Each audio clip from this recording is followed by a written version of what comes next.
देखिए 8वीं कल विधानसभा गठित हो गई है और कल उसका पहला सेशन विधायकों की ओथ और अध्यक्ष पद के चुनाव के साथ शुरू होगा और अगले दिन उसकी सीएजी की रिपोर्ट्स रखी जाएंगी।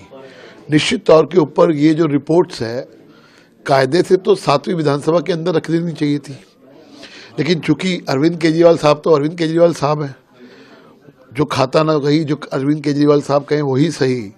उनके लिए कानून, उनके लिए कॉन्स्टिट्यूशन, उनके लिए कायदा कुछ नहीं मायने रखता।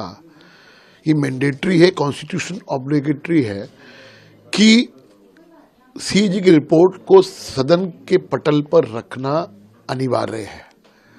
लेकिन केजरीवाल साहब ने तो कभी मानना नहीं कायदा क्या कहता है। लेकिन अब जो भी काम दिल्ली सरकार के होंगे कायदे के अनुसार होंगे, कॉन्स्टिट्यूशनली होंगे, और जो कॉन्स्टिट्यूशन कहता है कि आपको सदन के पटल पर सीएजी रिपोर्ट रखनी है, उसी को मानते हुए सदन के पटल पे रखी जाएगी और बहुत चीज़ें सामने आएंगी।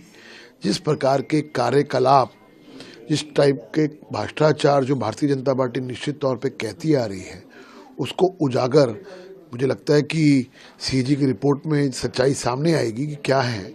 चाहे वो एजुकेशन हो, चाहे वो लिकर हो, चाहे वो शीश महल हो, बहुत सारे ऐसे मामले हैं जो इस बार इस सदन पर उठाए जाएंगे और इनके भ्रष्टाचार को उजागर किया जाएगा।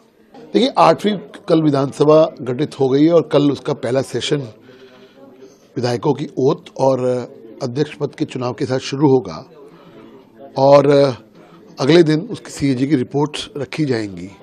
निश्चित तौर के ऊपर ये जो रिपोर्ट्स है कायदे से तो 7वीं विधानसभा के अंदर रख देनी चाहिए थी, लेकिन चूंकि अरविंद केजरीवाल साहब तो अरविंद केजरीवाल साहब हैं, जो खाता ना कहीं जो अरविंद केजरीवाल साहब कहें वही सही। उनके लिए कानून, उनके लिए कॉन्स्टिट्यूशन, उनके लिए कायदा कुछ नहीं मायने रखता। ये मैंडेटरी है, कॉन्स्टिट्यूशन ऑब्लिगेटरी है कि सीएजी की रिपोर्ट को सदन के पटल पर रखना अनिवार्य है। लेकिन केजरीवाल साहब ने तो कभी मानना नहीं कायदा क्या कहता है। लेकिन अब जो भी काम दिल्ली सरकार के होंगे कायदे के अनुसार होंगे, कॉन्स्टिट्यूशनली होंगे, और जो कॉन्स्टिट्यूशन कहता है कि आपको सदन के पटल पर सीएजी रिपोर्ट रखनी है, उसी को मानते हुए सदन के पटल पे रखी जाएगी और बहुत चीज़ें सामने आएंगी।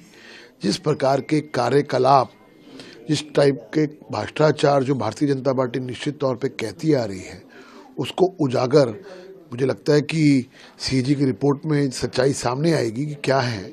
चाहे वो एजुकेशन हो, चाहे वो लिकर हो, चाहे वो शीश महल हो, बहुत सारे ऐसे मामले हैं जो इस बार इस सदन पर उठाए जाएंगे और इनके भ्रष्टाचार को उजागर किया जाएगा।